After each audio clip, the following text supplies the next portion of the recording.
आका मेरे मौला।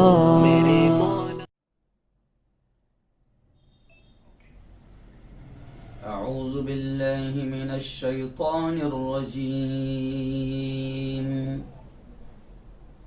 बिस्मिल्लाहिर रहमानिर रहीम।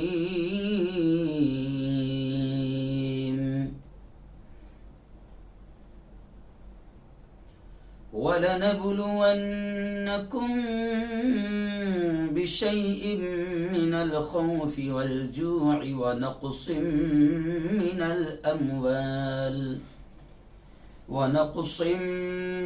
मिनल अमवालि वल अन्फुसि वस्समरात वबश्शिरिस साबिरीन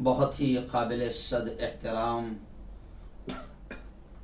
मेरे नौजवान दोस्तों, बुजुर्गों और साथियों और अपने अपने घरों में बैठकर मेरी बात को सुन रही मेरी पर्दानशीन माओं और बहनों, आज 13 अगस्त 2021 मुहर्रमुल हराम 3 मुहर्रमुल हराम गोया कि 1443 हिजरी का दिन है, जुमा का दिन है। और जुमा के दिन किसी अहम उन्वान पर हम खिताब करते हैं, इस्लाही बयान होता है जिसको आप हजारों लाखों की तादाद में देखते हैं।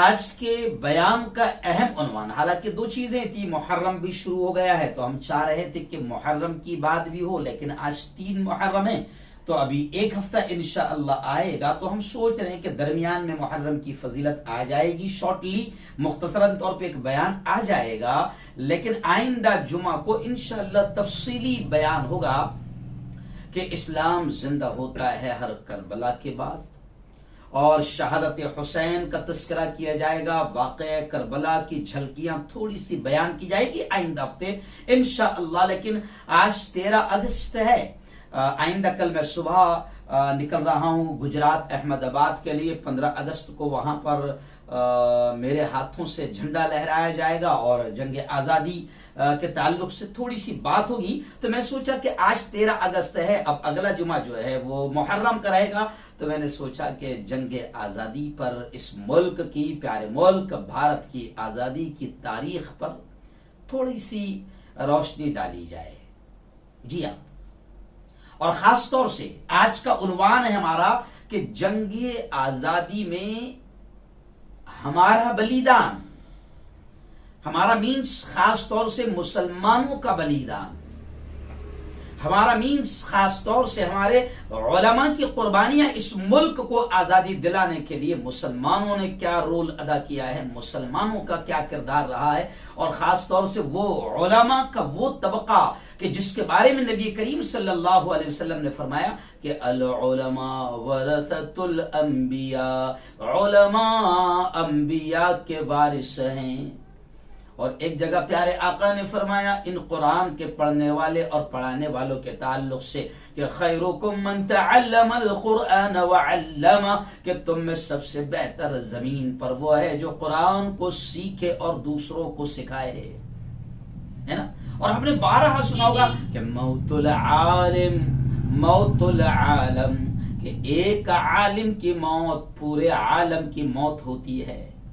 तो आज मैं बयान करूंगा कि कि आखिर इस प्यारे मुल्क को आजादी दिलाने के लिए अंग्रेजों से, जालिमों से, वो जालिम जो तन के बड़े गोरे थे लेकिन मन के बड़े काले थे, बड़े जहरीले थे, उनसे इस मुल्क को आजादी दिलाने के लिए उलमा का, जो हमारा धर्म गुरुओं का तबका होता है, हमारा जमीन पर, धरती पर सबसे कीमती तबका होता है, कीमती ग्रुप होता है, उन उलमाए किराम की कुर्बानियों को और मुसलमानों के किरदार और जंग आजादी में उनके रोल को बयान कर रहा हूं। वजह क्या है?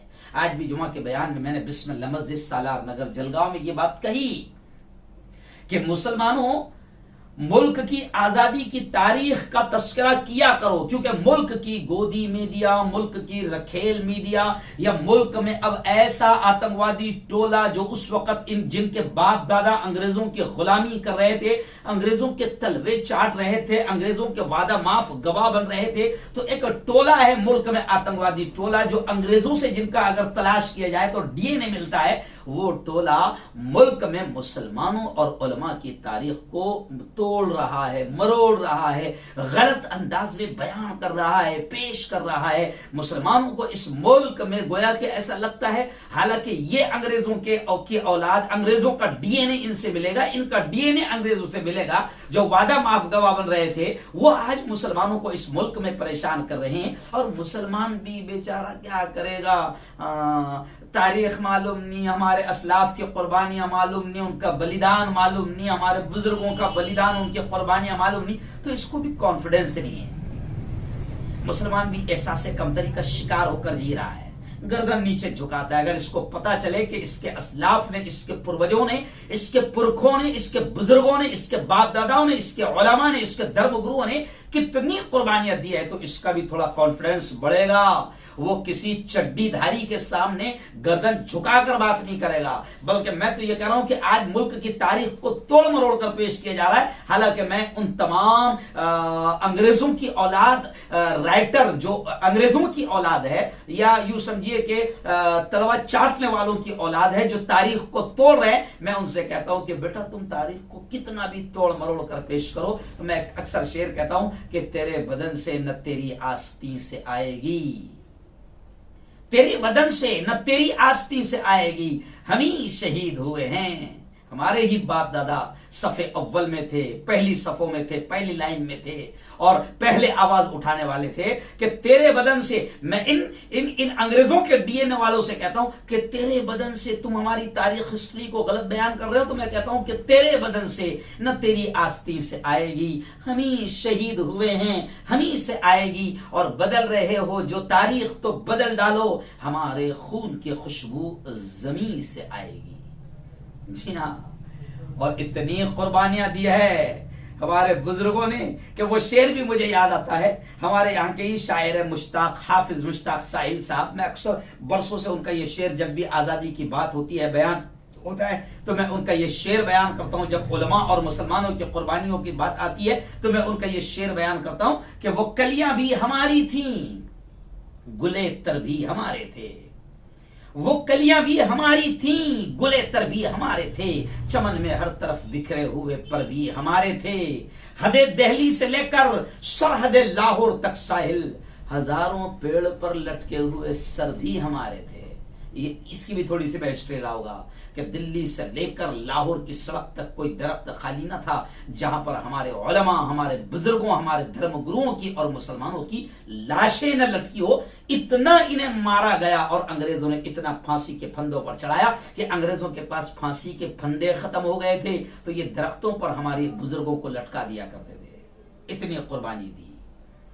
लेकिन आज अंग्रेजों की ये औलाद जो अंग्रेज छोड़ कर गए, वो हमसे वफादारी का सबूत मांगते हैं, तो हम उनसे कहते हैं, ये भी शेर कहते हैं कि जब पड़ा वक्त गुलिस्तान पे तो खून हमने दिया, जब पड़ा वक्त गुलिस्तान, जब मुल्क को हमारे खून की जरूरत पड़ी तो खून हमने दिया, जब पड़ा वक्त गुलिस्तान पे तो खून हमने दिया, अब बहार आई तो कहते हैं तेरा काम नहीं। आओ, मैं मुसलमानों से भी कहता हूं, आजकल की हमारी व्हाट्सएप की नस्ल है ना, फेसबुक की नस्ल है, हिस्ट्री मालूम नहीं, तारीख पढ़ते नहीं, और हम अपनी औलाद को, अपनी नस्लों को अगर तारीख नहीं बताएंगे, जंग आजादी और इस मुल्क के लिए हमारे बुजुर्गों ने क्या कुर्बानियां दी है, क्या बलिदान दिया है, अगर हम अपनी नस्लों को नहीं बताएंगे तो आने वाली नस्लें समझेगी कि जैसे हमारा यहाँ कुछ ही नहीं है। ये जो आज हम पर राज कर रहे हैं, क्यों, ये आज जो हमको सता रहे हैं, हमारी मॉब लिंचिंग कर रहे हैं, तो अब हमारी औलाद को ये लगेगा कि जैसे इनके बाप दादा ने आजाद करवाया, जबकि इनके बाप दादा, तारीख हिस्ट्री गवाह है कि ये मॉब लिंचिंग करने वाले ये भगवा आतंकियों के बाप दादा जो है अंग्रेजों के तलवे चाटते थे, वादा माफ गवाह बनते थे।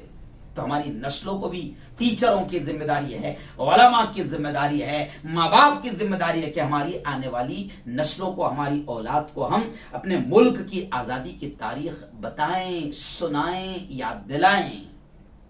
आओ थोड़ा सा मैं तस्करा कर देता हूं, और आज मैं थोड़ा सा तफसील से बयान करूंगा, और इसको रिकॉर्ड करें। उलमाए किराम भी मुझसे कहते हैं कि मुफ्ती साहब अपना बयान रिकॉर्ड, तो मैं आपके लिए रिकॉर्ड करवा रहा हूं, और मैं धीरे धीरे बोलूंगा, डबल भी बोलने की कोशिश करूंगा, ताकि आप अगर लिखना भी चाहे तो लिख सकते हैं, लेकिन इस तारीख को दोहराएं और दूसरों तक इस बयान को पहुंचाएं, शेयर करें, क्योंकि कोई आज के जमाने में कोई खुलकर बोल भी नहीं पा रहा है। क्या करे, थोड़ी सी शिकायत तो हमें बोलने वालों से भी है, या हमारी बिरादरी से भी है, कि हम लोग भी चमड़ी बचाने में लगे हुए हैं, कोई दुश्मनी मोल लेने को तैयार नहीं, क्योंकि आज सब देख रहे हैं कि हुकूमतें उन लोगों की है जो हक बोलने वालों की चमड़ियां खींचने की कोशिश कर रहे हैं, क्योंकि वहीं से डीएनए मिलता है ना, जिन्होंने हमारे बुजुर्गों की चमड़ियां खींची थी और हमारे बुजुर्गों के टुकड़े किए थे, काटा था और फांसी के फंदों पर लटकाया था, जिनको हमारे बुजुर्गों की, हमारे उलमा की हक बयानी और सच बोलना पसंद नहीं आता था, तो उन्हीं के डीएनए वालों की हुकूमतें भी चल रही है, तो हम भी लोग डर रहे हैं। लेकिन आइए थोड़ा सा, जो सच्चे हिंदू हैं, सच्चे मुसलमान हैं, सच्चे वफादार भारतीय है, वो मेरे इस पूरे बयान को जरूर सुने। और मैं खासतौर से हमारी कुर्बानियां इसलिए बयान करूंगा क्योंकि हमारी कुर्बानियां यार बयान नहीं हो रही ना, जी हाँ, हमें भुलाया जा रहा है ना, हमें बयान नहीं किया जा रहा है ना, हमारी कुर्बानियों का तस्करा नहीं किया जा रहा है ना, क्यों। आइए मैं थोड़ा सा 1857 से हल्के सी झलक आपको बताता हूं कि 1857 में सबसे पहला बड़ा इनाम, यानी ये जंग आजादी की लड़ाई ना बहुत पहले से शुरू हो चुकी थी। ऐसे नहीं कि बस 15 अगस्त 1947 1947 को मुल्क आजाद हो गया, तो ऐसे नहीं कि 2-3 दिन लड़ाई चली और आजादी मिल गई। सैकड़ों साल तक के, हालांकि 1857 से भी पहले माहौल बन रहा था, लेकिन 1857 से आमतौर से बयान किया जाता है। तो आओ मैं थोड़ी सी वहीं से हिस्ट्री बयान करता हूं कि, और इस बयान में आज मैं बहुत कुछ बयान करूंगा कि आप अगर सैकड़ों किताबें अगर जमा करें तो आपको घंटों दिनों लग जाएंगे, जो आज आपको एक ही बयान में सुनने मिल जाएगा। तो आइए 1857 से मैं आपको बताऊं कि 1857 में सबसे पहला बड़ा इनाम अंग्रेजों ने जिसकी गर्दन पर रखा, जी हां, वो भी सुन लो, कौन थे वो? हजरत अहमदुल्ला शाह मद्रासी थे जी। 1857 में जिनके जिंदा या मुर्दा लाने पर अंग्रेजों ने उस जमाने में 50,000 का इनाम रखा था, जी हाँ, अंग्रेजों के बिल्कुल दुश्मन। और 1857 के उलमा शहीद जो हुए हैं, शुहदा उलमा की फहरिस्त बहुत लंबी है। मौलाना लियाकत अली खान, मौलाना बख्त खान, खान बहादुर खान, हिकमतुल्लाह खान, तो लंबी फहरिस्त है। आज मैं थोड़ा सा तस्करा सारे के नामों का करूंगा, जो एक जगह जल्दी मिलता नहीं है, आपको इस बयान में सब मिल जाएगा, जी हाँ।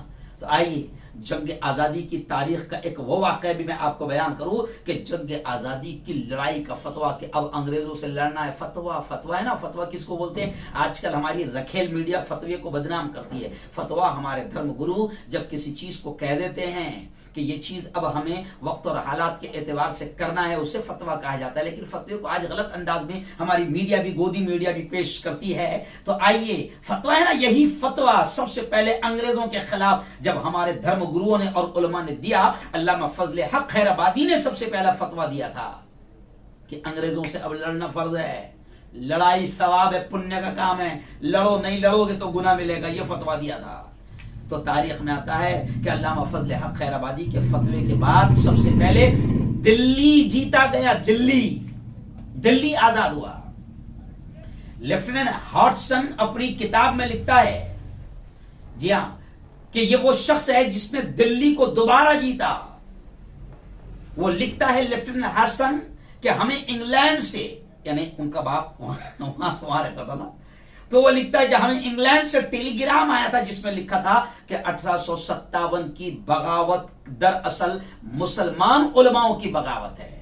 यानी 1857 में जो अंग्रेजों के खिलाफ बगावत का ऐलान हुआ और जो आवाज उठी, तो लेफ्टिनेंट हार्सन लिखता है कि हमें इंग्लैंड से टेलीग्राम आया, उस जमाने में व्हाट्सएप नहीं था, टेलीग्राम आया और उस टेलीग्राम में लिखा था कि असल बगावत तो इनके उलमा ने चढ़ी है। तो फिर वहां से उनको ऑर्डर क्या आया, जहां पर भी टोपी और दाढ़ी वालों को देखो उन्हें बिना मुकदमे के फांसी पर लटका दो। वो हॉटसन कहता है कि फिर हम निकल पड़े, जहां भी हमें दाढ़ी टोपी वाले नजर आते हमारी गोलियां उनका सीना और उनके सर तलाश करती।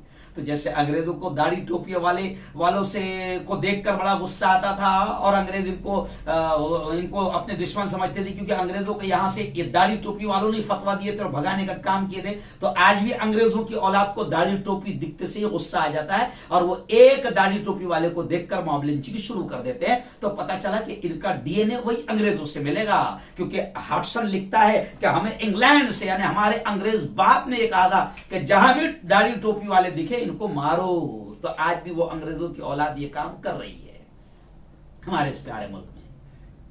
कर्नल नील, इन्होंने पटना, इलाहाबाद और कानपुर को दोबारा अंग्रेजों के कब्जे में लाया था। वो खुद कर्नल नील लिखता है कि मुझे इस बात पर फख्र है कि मैंने सैकड़ों लोगों को बिना मुकदमे के फांसी पर लटका दिया। जी हां, एक हिंदू इतिहासकार है दुर्गादास। ऐसा नहीं कि हिंदू में भाई सभी हमारे खिलाफ है, नहीं, बल्कि मैं तो फख्र से कहता हूं कि 97% हिंदू हमारे साथ है, 3% बस वो अंग्रेजों के डीएनए वाले हैं, जी हां, जो हमारे खिलाफ है। तो एक हिंदू इतिहासकार दुर्गादास जो सच्चा मौर्रिख है, दिल्ली में रहा करते थे, वो लिखते हैं कि इलाहाबाद के चारों तरफ 1857 के बाद ये हाल हो गया था कि कई सालों तक एक दरख्त, एक पेड़, एक झाड़ नहीं मिलता था, क्योंकि मरने वालों की तादाद इतनी थी जिनको अंग्रेजों ने मारा कि या तो वो दरख्त, वो पेड़, वो झाड़, वो लकड़ी मरने वालों की कब्र में लगा दी गई। जाहिर बात है कि मुसलमानों की कब्र में लकड़ियां लगाई जाती है, तो वो लिखते हैं दुर्गादास कि या तो मरने वालों की कब्र में लगा दी गई या फिर चिता के जलाने के लिए इस्तेमाल हो गई। यानी 1857 में इतने लोगों को अंग्रेजों ने मारा। अब क्या जुल्म सितम होगा, जरा सोचिए कि लकड़ियां खत्म हो गई थी। जी हां, इंग्लैंड में जनवरी में एक पेपर निकला था, इंग्लैंड का 1961 जनवरी में द टाइम्स अखबार लिखता है कि अंग्रेज सरकार उलमाओं को दिल में हमेशा के लिए डर बिठाना चाहती थी, उलमाओं की, यानी अंग्रेजों को भी उलमा से डर लगता था, दाढ़ी टोपी वालों से डर लगता था। आज भी अंग्रेजी की औलाद को दाढ़ी टोपी दिखी कि उनके अंदर का अंग्रेज का खून, अंग्रेज का नुत्फा जो है वो जोश मारने लगता है। बहुत सख्त बोल रहा हूं, क्योंकि क्या करूं, मजबूर हो गया हूं, हालात को देखकर अब बोलने पर मजबूर हो गया हूं।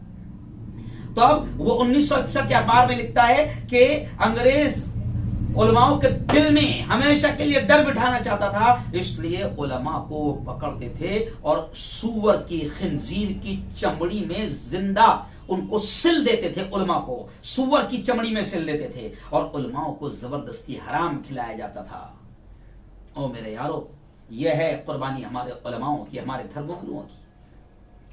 1859 में, 1860 में, 1861 में, जिनमें 51,200 लोगों को फांसी हुई, 51,200 लोगों को फांसी हुई। जरा सुनो, उन फांसी चढ़ने वालों में या जिनको दी गई उनमें उलमा की तादाद 27,000 थी। यह आज मुसलमानों को भी नहीं मालूम है ना, उलमा की तादाद 57,000 थी। मेरे भाई, आज इतिहास, हिस्ट्री दम तोड़ रही है। अपनी तारीख पढ़ो, मुसलमानों से मैं कहूंगा कि अपनी तारीख पढ़ो, सुनो, सुनाओ, अपनी नस्लों को बताओ, ताकि उन्हें पता चले कि इस मुल्क पर हमारा कितना हक है और इस मुल्क की आजादी के लिए हमारी कितनी कुर्बानियां और कितना योगदान है। आओ, मैं भगत सिंह की बात सुनाता हूं। भगत सिंह, क्यों भाई, ये तो हमारे हिंदू भाई है, क्यों, स्वतंत्र सेनानी है, जबरदस्त मुकाबला किया था। अब भगत सिंह क्या कहता है, जी हाँ, अब ये भगत सिंह की ये बात जो है ना, उन लोगों को जो मुसलमानों से नफरत करते हैं, जो देश के जो गद्दार है, क्योंकि मुसलमानों से नफरत करने वाला देश का गद्दार ही हो सकता है, क्योंकि जो जानता है हिस्ट्री, जो अंग्रेजों के डीएनए का नहीं होगा, वो कभी भी मुसलमानों से नफरत नहीं कर सकता, क्योंकि उसको मालूम है कि मुसलमानों ने क्या दिया इस मुल्क को और कैसे आजाद करवाया। अब भगत सिंह देश के गद्दारों जो मुल्क में नफरतें फैला रहे, भगत सिंह की बात सुनो। भगत सिंह, अंग्रेज जज ने भगत सिंह से कहा कि भैया भगत सिंह, 800 मुसलमानों ने तुम पर राज, 800 साल मुसलमानों ने तुम पर राज किया, तो तुमने कभी उन पर बम नहीं फेंका? क्योंकि भगत सिंह ने बम फेंका था ना मेरे ऊपर।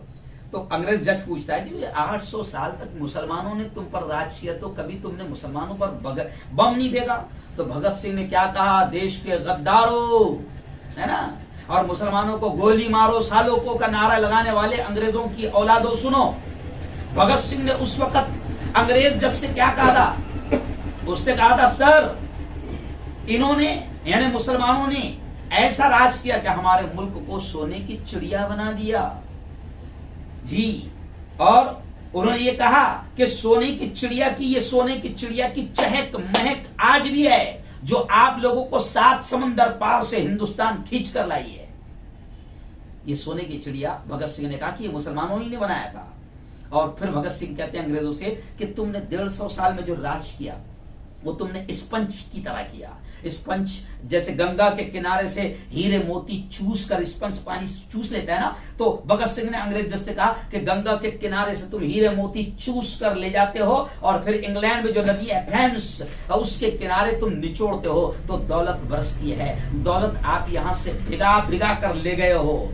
और इन मुसलमानों ने, इन पठानों और मुगलों ने इसी मुल्क को अपना घर बना लिया, इस मुल्क की धूल मिट्टी में अपने आप को मिला लिया, और जो यहां हासिल किया वो यहीं पर लगा दिया, जो पैसा यहां कमाया यहीं पर खर्च कर दिया। आज इन्हीं की तो जिन मुसलमानों से तुम नफरत करते हो, और जिनके नाम भी तुमको पसंद नहीं आ रहे, और तुम नाम बदल रहे हो जिन शहरों के और जिन स्टेशनों के, तो शर्म करो अंग्रेजों की औलादों, कि आज जो पैसा आज भी तुम कमा रहे हो, ये भगत सिंह के जो लेके, आज भी तुम, जो मैं आज कह रहा हूं कि आज भी तुम पैसा जो कमा रहे हो, ताजमहल से, लाल किले से, बीबी के मकबरे से, गोल गुंबद से, और ये पूरी हिस्टोरिकल इमारतों से, तो आज ये भी किसने दिया है? मुसलमानों ने तो दिया है, मुगलों ने तो दिया है। और यही बात भगत सिंह ने अंग्रेजों को कही थी कि मुसलमानों ने तो यहीं पर सब कुछ लगा दिया।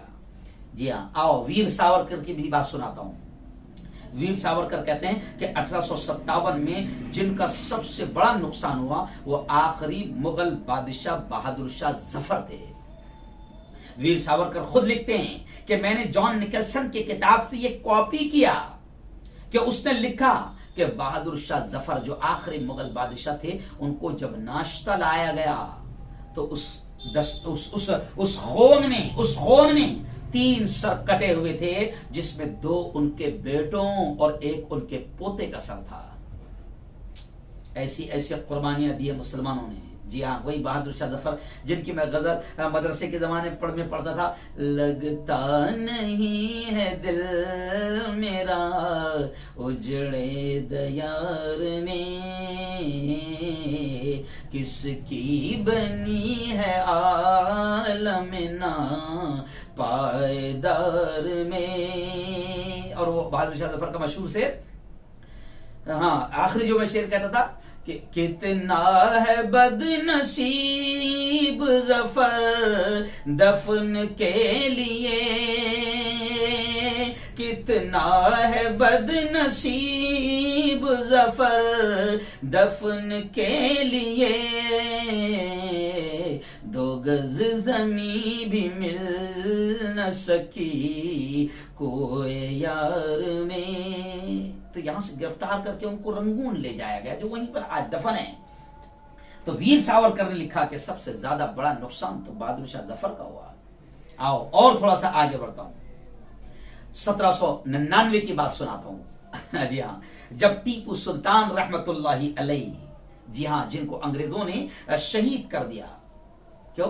आज तो इस मुल्क में टीपू सुल्तान, हम छोटे छोटे थे, बल्कि जो अभी बुजुर्ग है 70-80 साल के जो लोग अभी हैं, उनसे पूछो कि बेटा हिस्ट्री में टीपू सुल्तान का नाम बड़ी अदब से लिया जाता है, क्योंकि यही वो टीपू सुल्तान था कि जिसका धाक, जिसका रौब, जिसके डेयरिंग और जिसका डर और खौफ अंग्रेजों के दिलों में ऐसा छाया हुआ था कि जब तक टीपू जिंदा थे तब तक अंग्रेज ये कह नहीं सकता था कि मुल्क पर हमारा कब्जा हो गया। और हिस्ट्री में ये जुमले लिखे हुए हैं कि जब हजरत टीपू सुल्तान, मैंने वो जगह भी देखकर आया हूं कि जहां पर टीपू सुल्तान रहमतुल्लाह अलैह की लाश पड़ी हुई थी और अंग्रेज बहादुर उस वक्त भी उनके करीब जाने को डर रहे थे।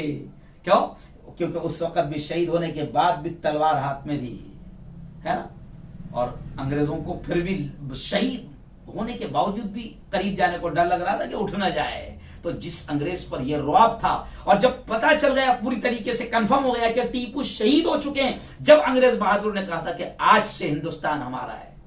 लेकिन आज इस मुल्क में कुछ कमीने ऐसे हैं, कुछ अंग्रेजों की औलाद ऐसी है कि आज उनको ऐसे जंग आजादी के शहीद टीपू सुल्तान का नाम पसंद नहीं। उनके जन्मदिन और बर्थडे के मौके पर ये अंग्रेजों के डीएनए वाले, ये अंग्रेजों के की औलाद टीपू सुल्तान, जिनको दुनिया जानती है कि मुल्क की आजादी में जिनका सबसे अहम किरदार है, आज उनको अंग्रेजों की औलाद को टीपू का नाम पसंद नहीं है। जी हां, जबकि तारीख कहती है ब्रिटिश कमांडर ने उनके लाश पास खड़े होकर यह कहा था कि आज से हमारा हिंदुस्तान, आज से हमारा हुआ है। लेकिन क्या करें, आज ऐसे भी है कि जनाब टीपू सुल्तान का उनको नाम पसंद नहीं। इसके बाद आपको सुनाऊं 1800 की थोड़ी सी तारीख। 1800 ईस्वी में दिल्ली पर चढ़ाई की गई। चलो आओ अब 1857 से भी पहले की थोड़ी सी झलक आपको बताता हूं कि 1800 ईस्वी में दिल्ली में चढ़ाई और कब्जा कर लिया अंग्रेजों ने। उस वक्त के बादशाह शाह आलम, ये 3 जुमले जब उन्होंने लिखवाए अंग्रेजों ने कि मखलूक अल्लाह की,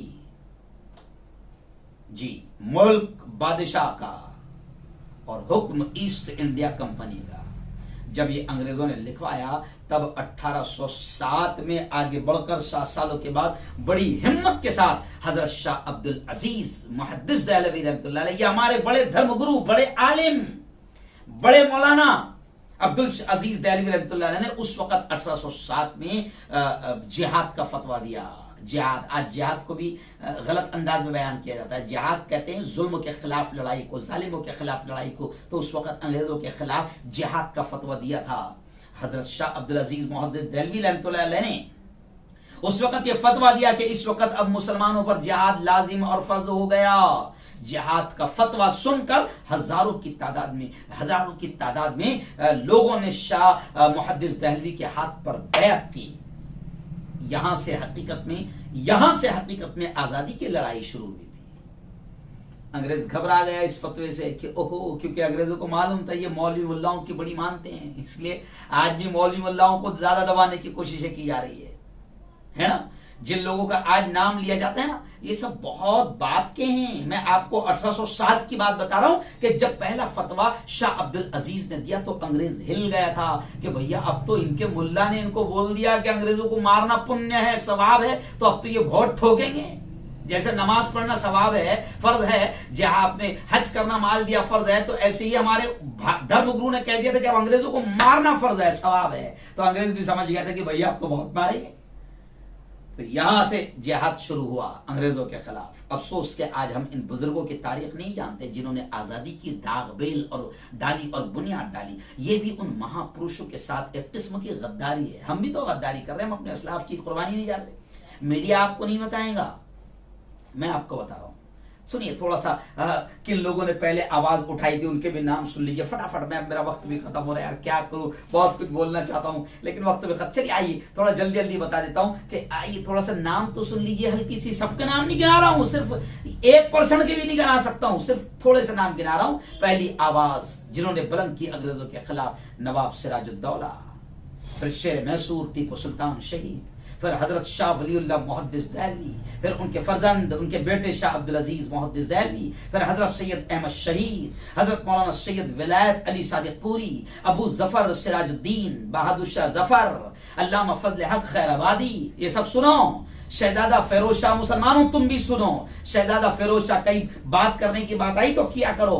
मौलवी मोहम्मद बाकिर शहीद, बेगम हजरत महल, मौलाना अहमदुल्ला शाह, नवाब खान बहादुर, अजीजन बेगम, शाह अब्दुल कादिर लुधियानवी, हजरत हाजी इमदादुल्ला मुहाजिर मक्की, हजरत मौलाना कासिम नानोतवी, हजरत मौलाना रहमतुल्ला कीरानी, शेखुल हिंद हजरत मौलाना महमूद हसन देवबंदी, हजरत मौलाना उबैदुल्ला सिंधी, हजरत मौलाना रशीद अहमद गंगोही, हजरत मौलाना अनवर शाह कश्मीरी, हजरत मौलाना बरकतुल्ला भोपाली, हजरत मौलाना मुफ्ती किफायतुल्ला, हजरत मौलाना अहमद सईद दहलवी, हजरत मौलाना सैयद हुसैन अहमद मदनी, हजरत मौलाना मोहम्मद अली जौहर, हजरत मौलाना हसरत मोहानी, मौलाना आरिफ, मौलाना अबुल कलाम आजाद, मौलाना हबीबुर रहमान लुधियानवी, डॉक्टर सैफुद्दीन अमृतसरी, हकीम अजमल खान, मौलाना जफर अली खान, अल्लामा इनायतुल्लाह मशरिकी, डॉक्टर मुख्तार अहमद अंसारी, मौलाना हिफ्जुर रहमान सोहारवी, मौलाना मजहरुल हक, जनरल शाह नवाज खान, हजरत मौलाना सैयद मोहम्मद मियां,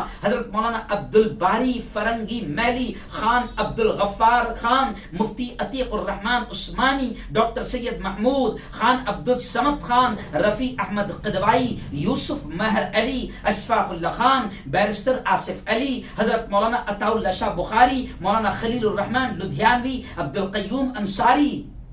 ये तो मैंने झलकियां बताई, थोड़ा हो रहा हूं ना ताज्जुब।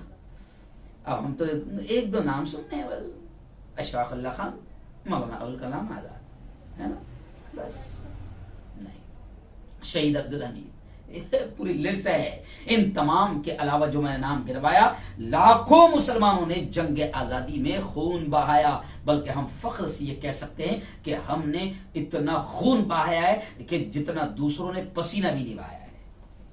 अब ये आप पर, मुझ पर, हम पर, सब पर ये फर्ज है, ये हक है कि ये जानकारी जी पूरी दुनिया में हम फैलाएं। तो मैं तो कहता हूं कि भाई आप नहीं बोल सकते हैं तो कम से कम मैं बोल रहा हूं, मेरे बयान को तो फैलाओ, मेरे बयान को तो दूसरों तक पहुंचाओ, इतना तो करो कम से कम। आओ अब थोड़ी सी मैं कब्जा कैसे किया अंग्रेज ने उसकी हल्की सी कहानी सुना देता हूं। जब 1498 में अंग्रेज हिंदुस्तान आए, कब आए देखो, 1498, 1498 में हिंदुस्तान आए और हिंदुस्तानियों के को गुलाम बनाने की सोचने लगे, तैयारी करने लगे, है ना। और 1601 में ईस्ट इंडिया कंपनी की बुनियाद रखी और बिजनेस, तिजारत के नाम पर भारत में अपनी जड़ों को मजबूत करने लगे, जमाने लगे, अपनी हुकूमत के, अपनी गवर्नमेंट के जाल बिछाने लगे। तो ऐसे मौके पर उस वक्त बादशाह औरंगजेब रहमतुल्लाहि अलैहि ने उनके मुकाबले पर उतर आए। औरंगजेब का नाम भी बड़ा खलता है अंग्रेजों की औलाद को, है ना, क्यों शाकिर भाई? हाँ। तो 1707 में आखिर औरंगजेब का इंतकाल हो गया। मैं फटाफट सुना दे रहा हूं, मुझे 5-7 मिनट बोलना है, इससे ज्यादा नहीं। फिर अंग्रेज को खुलेआम अपनी जड़ों और इरादों को औरंगजेब के बाद, शहादत के बाद, यानी इंतकाल के बाद अंग्रेजों को अपनी जड़ें मजबूत करने का मौका मिल गया। उसी मौके पर सरजमीन पंजाब से फिर हजरत शेख मुजद्दिद अल-फसानी रहमतुल्लाहि अलैहि, हजरत शेख फारूक अहमद सरहिंदी रहमतुल्लाहि अलैहि खड़े हुए और वो अंग्रेज के उन्होंने इरादे को भांप लिया, परख लिया कि ये तिजारत बिजनेस करने नहीं आए, तो हुकूमत करना चाहते हैं, कब्जा करना चाहते हैं। ये गोरे बिजनेस नहीं बल्कि भारत को और भारतीयों को गुलाम बनाना चाहते हैं। तो हजरत मुजद्दिद अल-फसानी ने फिर अंग्रेजों का मुकाबला किया और आज भी हजरत मुजद्दिद अल-फसानी की मज़ार मुबारक सरहिंद में है। आज भी वो सरहिंद में आराम फरमा रहे हैं। उनके बाद दिल्ली की अजीम शख्सियत हजरत शाह वलीउल्लाह मुहद्दिस दहलवी ने अंग्रेज से मुकाबले की तैयारी की। मैं झलकियां बता रहा हूं आपको सिर्फ। इनकी वफात के बाद इनके बेटे हजरत शाह अब्दुल अजीज मुहद्दिस दहलवी ने अपने वालिद मरहूम के मिशन को लेकर फिर आप खड़े हो गए और अंग्रेजों के खिलाफ खड़े हो गए। और 1799 में जब हजरत टीपू सुल्तान अपनों की गद्दारी की वजह से शहीद हुए तो फिर हजरत शाह अब्दुल अजीज मुहद्दिस दहलवी 1803 में उन्होंने यह फतवा दिया कि तमाम हिंदुस्तानियों पर अब अंग्रेजों के खिलाफ जिहाद फर्ज हो गया। आखिर आप रहमतुल्लाहि अलैहि शाह अब्दुल अजीज मुहद्दिस की जिंदगी ने भी वफा न की, वो भी दुनिया से रुखसत हो गए। फिर आपके दो शागिर्द हजरत शाह इस्माइल शहीद और सैयद अहमद शहीद रहमतुल्लाह अलैह रायबरेली खड़े हो गए। अल्हम्दुलिल्लाह मैं रायबरेली गया हूं जब मेरा लखनऊ का आखिरी साल था। 1995 में हम लोग रायबरेली गए इस मकाम पर हजरत शाह इस्माइल शहीद की मज़ार अक़दस पर। और फिर उस्ताद के इस मिशन को लेकर इन्होंने, यानी शाह अब्दुल अजीज मुहद्दिस देहलवी के ये दोनों शागिर्द शाह इस्माइल शहीद और सैयद अहमद शहीद ने अपने उस्ताद यानी शाह अब्दुल अजीज के मिशन को लेकर फिर वो पूरे मुल्क में उन्होंने तहरीक चलाई। इसी तरह फिर 1757, मैं 1857 की बात नहीं कर रहा हूं, उससे भी 100 साल पहले, फिर 1757 में आप पूरी हिस्ट्री पढ़ेंगे तो बंगाल के नवाब सिराजुद्दौला शहीद हुए। यानी कब से हमने जंग छेड़ दी थी मुसलमानों ने। कभी कभी लोग कहते हैं कि भाई आप मुसलमानों का तस्करा क्यों कहते हैं, है ना, तो हम कहते हैं भैया एक्चुअल में घर हमारा गया था ना, क्योंकि 700-800 साल हुकूमत हमने की थी तो मुल्क मुसलमानों के हाथ में था, तो अंग्रेजों ने किसके हाथ से लिया था, मुसलमानों के हाथ से लिया था, तो पहले दर्द भी किसको होगा, मुसलमानों को होगा, क्योंकि घर हमारे हाथ से गया था ना, हमारा घर था ना। जी हाँ, तो खैर आइए, तो 1757 में नवाब सिराजुद्दौला शहीद हो गए। इसके बाद 1818 में एक काफिला फिर तैयार हुआ और वो लगातार अंग्रेजों से मुकाबला करता रहा और फिर ये काफिला भी 1831 में बालाकोट की पहाड़ियों में शहीद हो गया। एक काफिला पूरा ग्रुप बन गया था। उसके बाद फिर 1831 के बाद फिर डायरेक्ट 1857 में पूरे भारत में, पूरे मुल्क में मुश्तरका तौर पर, यानी अब अकेले मुसलमान नहीं बल्कि मुश्तरका तौर पर तमाम मजहब, मिल्लत, धर्म के लोग एक साथ मिलकर अंग्रेजों से मुकाबला करने के लिए तैयार हो गए। लेकिन 1857 में भी आखिर अंग्रेज जीत गया और हिंदुस्तानियों का, भारतीयों का बड़ा नुकसान हुआ और 51,000 के करीब उलमा शहीद हुए। दिल्ली से लेकर पंजाब तक और दिल्ली से लेकर शामली और मुजफ्फरनगर तक रास्ते में कोई दरख्त ऐसा नहीं था जिन पर किसी न किसी आलिम की लाश न लटकी हो। इतने उलमा, इतने मुस्लिम धर्मगुरुओं को शहीद किया गया। जी हां, तमाम दरख्तों पर उलमा की लाशें झूल रही थी। एक मौर्रिख है, एक राइटर है मिस्टर थॉमसन, वो उसने खुद लिखा है कि एक रात मुझे खेमे के पीछे से बदबू आने लगी, जहां वो ठहरा होगा बदबू आने लगी इंसानों के जलने की। मैं बाहर निकला तो देखा कि आग के अंगारे दहक रहे हैं और मेरे सामने 40 उलमा को, धर्मगुरुओं को, मुस्लिम धर्मगुरुओं को लाया गया और एक अंग्रेज उनसे कह रहा था कि तुम में से एक भी अगर ये कह दे कि हम 1857 की लड़ाई में शामिल नहीं थे, हम अंग्रेजों के मुखालिफ नहीं हैं, हम अंग्रेजों के विरोधी नहीं हैं, छोड़ दिया जाएगा। लेकिन मिस्टर थॉमसन खुद लिखता है कि 40 उलमा में से एक भी आलिम ने ये बात नहीं कही, बल्कि खुलकर कहा कि हम तो तुमसे लड़ रहे हैं। एक भी आलिम ने, खुद थॉमसन लिखता है कि एक भी आलिम ने मौत के डर से गर्दन नहीं झुकाई। आखिर उन उलमा के कपड़े, बहुत दर्दनाक वाक़या है, आखिर उन उलमा के कपड़े उतारे गए, उनको नंगा किया गया और दहकती अंगारों में उन्हें डाल दिया गया। जी हाँ, क्या लोग थे जो राह वफा से गुजर गए। जी चाहता है कि नक्श कदम चूमता चलो। ये हमारे अकाबिर उलमा की कुर्बानियां हैं। और एक बात सुन ले, मैं ये नहीं कहता हूं कि सिर्फ मुसलमानों की कुर्बानियां हैं। जी हाँ, हम तो ये कहते हैं कि वो हिंदू हो, मुसलमान हो, सिख हो या कि ईसाई, लहू जब सबका मिलता है तो हिंदुस्तान बनता है। लेकिन सफ़े अव्वल में तो हम रहे हैं। हर हिंदुस्तानी ने कुर्बानी दी, मगर सच ये भी है कि सफ़े अव्वल में हम ही रहे हैं, क्योंकि मुल्क हमारे हाथों से गया था और जंग आजादी की आगाज, इब्तिदा, शुरुआत भी हमने किया। मगर एक वक्त फिर ऐसा आया आखिरी दिनों और सालों में कि सबको मिलकर फिर मुकाबला करना पड़ा। हिंदू मुस्लिम सब एक हो गए और फिर अल्लाह ने वो दिन भी दिखाया कि सबकी कुर्बानियां रंग लाई और 15 अगस्त 1947 को मुल्क ने फिर आजादी की सुबह देखी। जी हाँ, लेकिन आज अफसोस, अभी 2 दिन के बाद हम 15 अगस्त को जश्न आजादी मनाएंगे, लेकिन आज अफसोस के साथ में ये कह रहा हूं कि अंग्रेज तो चले गए, मगर अफसोस के अपनी उन औलादों को छोड़ गए जिनके बाप दादा उस वक्त अंग्रेजों के वफादार थे, तलवे चाटते थे और वादा माफ गवाह थे। और आज वही अंग्रेजों के डीएनए वाली औलाद आज फिर मुल्क में हिंदू मुसलमानों को लड़वा रही है। जी हाँ, इसलिए मैंने कहा है कि मुल्क फिर हमें पुकार रहा है। आज का हमारा अनुमान ये भी था कि जंग आजादी में हमारा बलिदान, यानी हिंदू मुस्लिम सबने कुर्बानियां दी, सबका बलिदान, और फिर आज हमें मुल्क पुकार रहा है। उस वक्त जो अंग्रेजों का साथ दे रहे थे, आज अगर बारीकी से अगर देखा जाए और कहा जाए बेबाक और दो टोक अंदाज में, बिंदास अंदाज में, तो बिल्कुल यह कहा जा सकता है कि आज वही अंग्रेजों की औलाद फिर मुल्क में, जैसे अंग्रेजों का रोल था डिवाइड एंड रूल के लड़ाओ और हुकूमत करो, वही अंग्रेजों की औलाद अपने बाप के स्टाइल पर ही अमल कर रही है और आज मुल्क में, प्यारे मुल्क में हिंदू मुस्लिमों को लड़वा रही है। जी हां, अलग अलग स्टाइल में लड़वा रही है।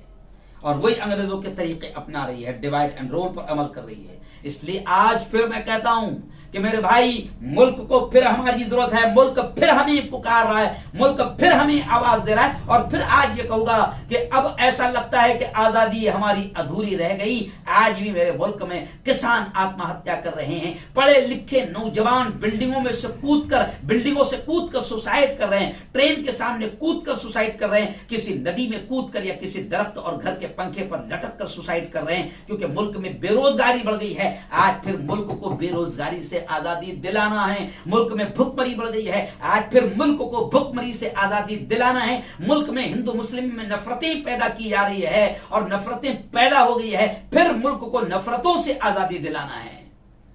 आज फिर मुल्क हमें पुकार रहा है। जी हां, आज पार्लियामेंट का आप हाल देखो।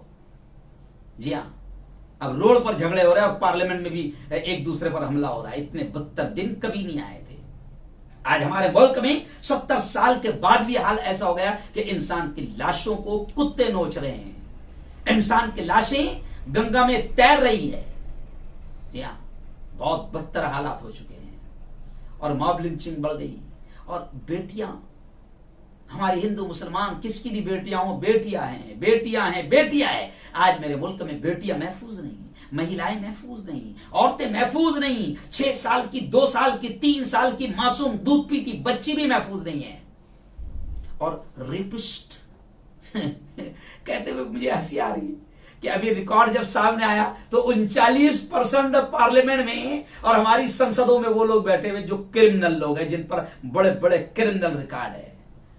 मुल्क के बड़े बदतर हालात हो चुके हैं। खासतौर से हिंदू मुसलमानों को लड़वा कर ही आज सत्ता हासिल की जा रही है। जी हां, मुल्क की कुर्सी हासिल की जा रही है। आज मैं फिर जो उन पुरखों की औलाद है जिन्होंने अंग्रेजों से लड़ा था, मैं कहता हूं अक्सर एक जुमला कि अंग्रेज तो सिर्फ वो कमीने सिर्फ मन के काले थे, तन के गोरे थे, लेकिन आज हमको जिनसे लड़ना है ये कमीने तन के भी काले हैं, मन के भी काले हैं।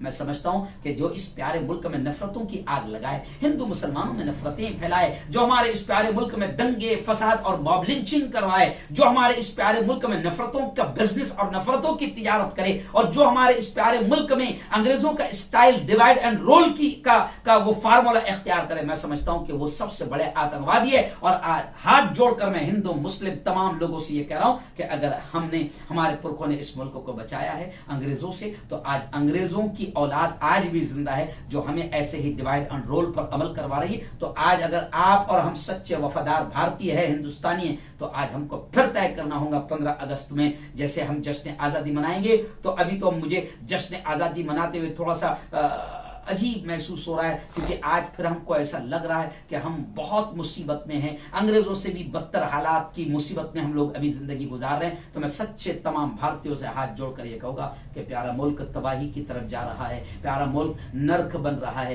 प्यारे मुल्क में हालात बड़े खराब हो गए। बचा लो मेरे इस प्यारे मुल्क को, आज भी मुल्क तुम्हें पुकार रहा है।